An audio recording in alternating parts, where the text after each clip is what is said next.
I want to introduce Mark Peterkins. Now, I want to say a couple of words because I want to embarrass him. I love this brother, and I tell you, one of the things that when I hire people to work in my office, I'm not as concerned about their resume and their specific education, their experience, as I am about their capability of learning. Mark is one of the best examples I know of an individual, of a man who began in very humble positions in corporate life, worked his way up to controller, and now is an extraordinary leader for this great city of Ottawa spiritually. And so I can't think of anybody whose hands I would want to be in as far as kingdom development in this city as it would be for Mark Peterkins. So please, would you welcome Mark Peterkins?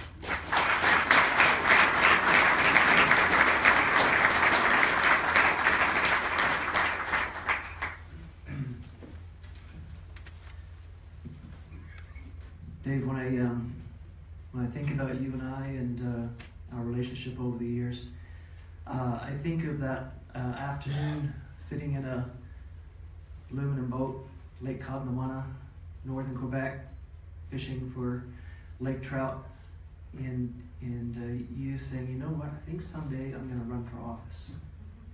I'm not sure if I tried to talk you out of that at the time. But here you are, and thank you for those kind words. And Adam, I want to give a shout out to you for that video. Adam Langlois put together that video for us. He did a great job. He's sitting right here in the booth. Thanks, Adam. Wow, it's 20 years. It's a while for us. 20 years, it's hard to believe. And I want to start by saying thanks. I want to say thanks to you for being here with us tonight, in giving us your presence and celebrating with us and walking around and taking a look at the different ministries that are operating underneath of us. It means so much for our team to have you here tonight. Thank you for being here. We've received some wonderful notes from folks who couldn't be with us tonight, and I want to thank you for those expressions of kindness. And second, I want to thank the One Way team. They're a fantastic group, and honestly, they make it a pleasure coming to work. They're humble, fun, dedicated, they're servants, they defer to one another. I could go on and on. Could I get the team just to stand for a second? And I just want you to acknowledge them. I want to thank Janice for putting up with me for, 10 years at least.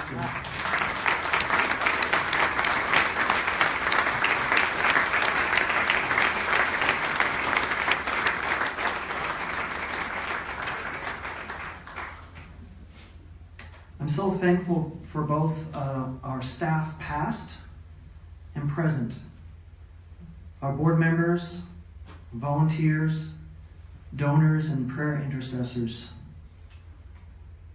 You're all on the team. And it's been an absolute delight to journey with you. It's a deep privilege that we get to do what we do in and day out.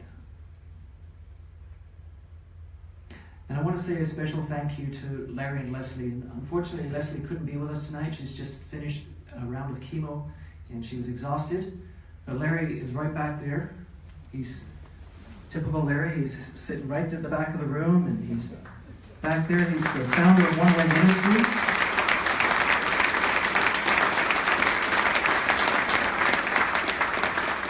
I want to say a few things about Larry and Leslie. And I know, Larry, you don't want me to do this, but I get to. How do I describe what you've meant to me?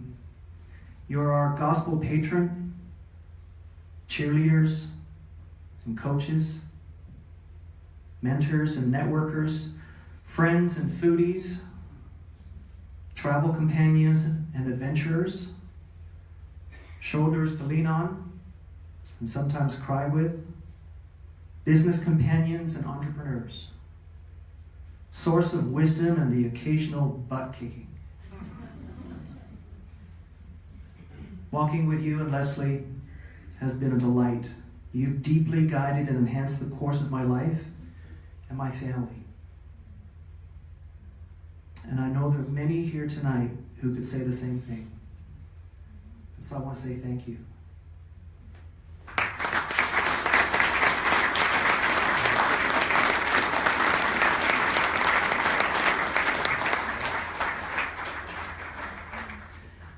I just want to take a couple of minutes to reflect on what's going on in Ottawa and what the next 5 years might look like if the Lord allows us as a ministry to continue.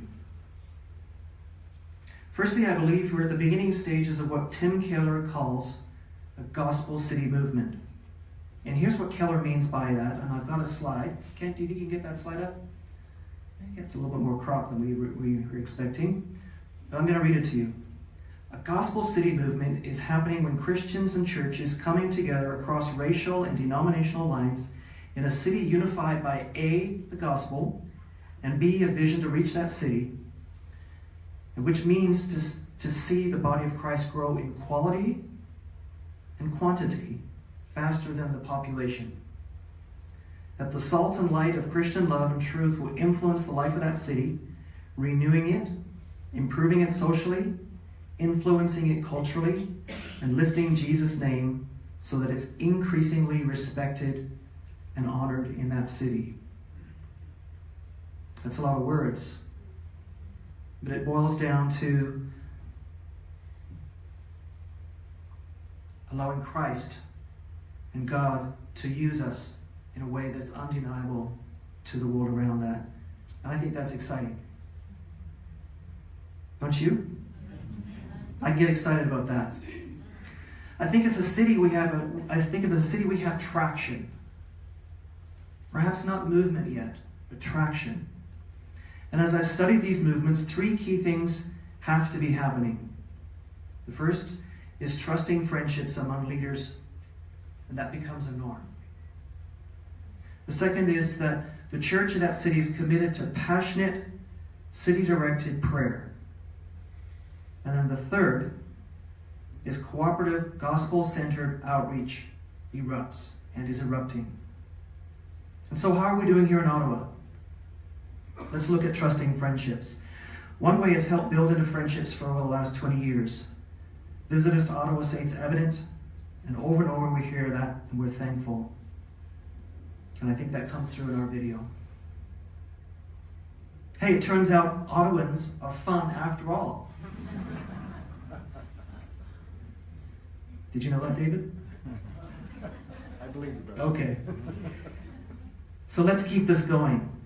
And I think areas that we can pay greater attention to are those between marketplace leaders and pastors, and the relationship between these 2 types of leaders.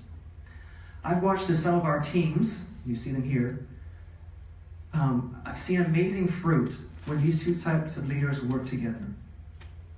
Fruit, just like Steve was saying. Each brings needed different gifts and passions, and it's amazing. And I say, let's see more of this. The other area here, in terms of relationships, is emerging leaders. We have an opportunity to engage our millennials. They're more open to entrepreneurialism than ever before, and they need mentors and wise friends to help them succeed. We need their creative, risk-taking approach. And we need to see all kinds of kingdom-focused businesses, not-for-profits, and churches started. They are our future. And one way we'll support and build bridges to these young leaders. Okay, so that's the first thing, relationships. Second thing, prayer. How about prayer? As I've been studying and reading the gospel city movements, it's been very evident that cities seeing success are deeply committed to prayer. Deeply committed. Their leaders pray with each other regularly, and there's all kinds of prayer events are organized and supported. One Way Ministries under Pray Ottawa will be committed to stirring up more prayer in our city, whether it's helping to bring leaders together for prayer, training events, for intercessors, contemplative prayer, or strategically targeted prayer campaigns. We will be engaged. We have been and will continue to be. We simply put, we want to see the level of prayer increase in our city. It's kind of like a water level. We want to see the water level increase.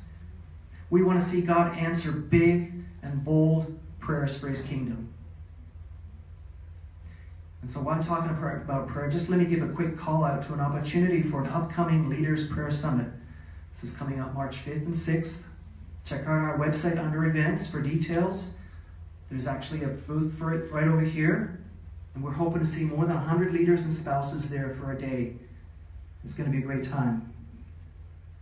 I hope you can join it. So that's prayer. So lastly is this cooperative gospel-centered outreach. Here's what I want to say about this. Something has gotten into me in terms of outreach.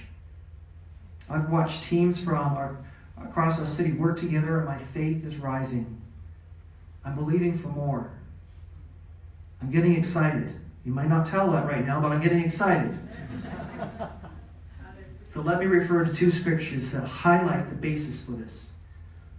The first is Genesis 11, 1-7. I'm just going to read it quickly here for you. Now the whole world had one language and one common speech.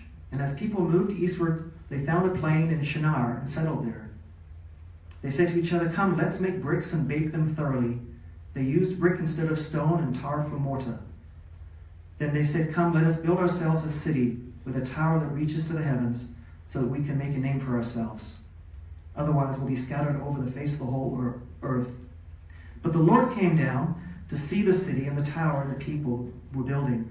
And the Lord said, if as one people, speaking the same language, they have begun to do this, then nothing they plan to do will be impossible for them. That's Genesis. Fast forward now to John chapter 17. Jesus is praying. He says, "My prayer is not for them alone, but I pray also for those who believe in me through their message, that all of them may be one. Father, just as you are in me and I am you, may they also be in us, so that the world may believe that you sent me." Do you see it? The Lord said, these people are becoming one, and nothing that they plan will be impossible. And that was without Him. He wasn't even blessing that. And here, Jesus is praying for us, and we have the opportunity to be one with one another and the Lord. There's a oneness that's beginning to happen here in the NCR. There are teams working to bring the gospel to the city. Let's see more. And here's what I think could help. Number one, data. I know it sounds a bit strange, but if we're going to track whether or not the church is growing faster than the population, we need data and research. I get asked all the time, do you think the church, how's the church in Ottawa doing? And honestly, I can't answer it. I can point to some bright spots, but overall, who knows?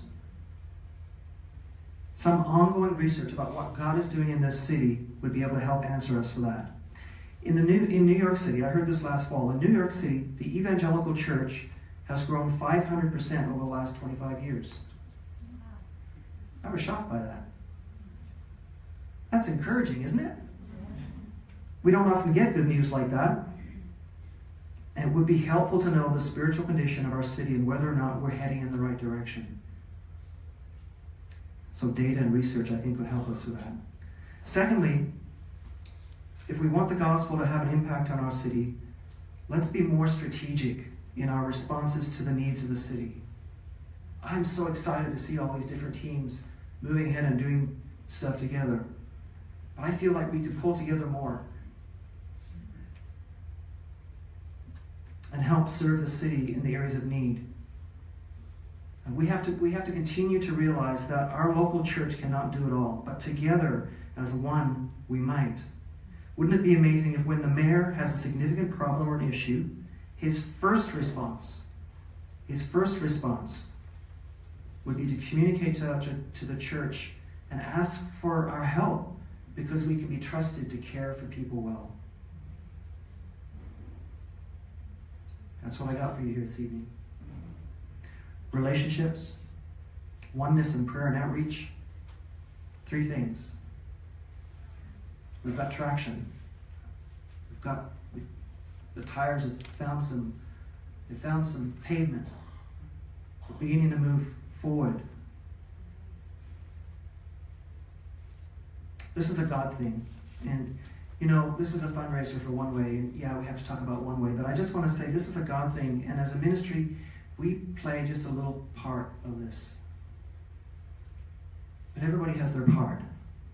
We're trying to do that the best we can. Tim, from the video there, he said, let's pour more gas on this fire. You know, yeah, ask my family, I love pouring gas on fires. I love starting fires with gasoline. I think that's probably the better way to say it. Poof. This is whoop. Everybody turns around. Oh, Mark started a fire again. You can be across the yard and you'll hear it. We've got a great foundation. What a wonderful opportunity. We need your friendship, your time, your talents, and treasure to see movement. Thanks for hearing my heart this evening. Thanks for being here. Love you guys. Thank you, David.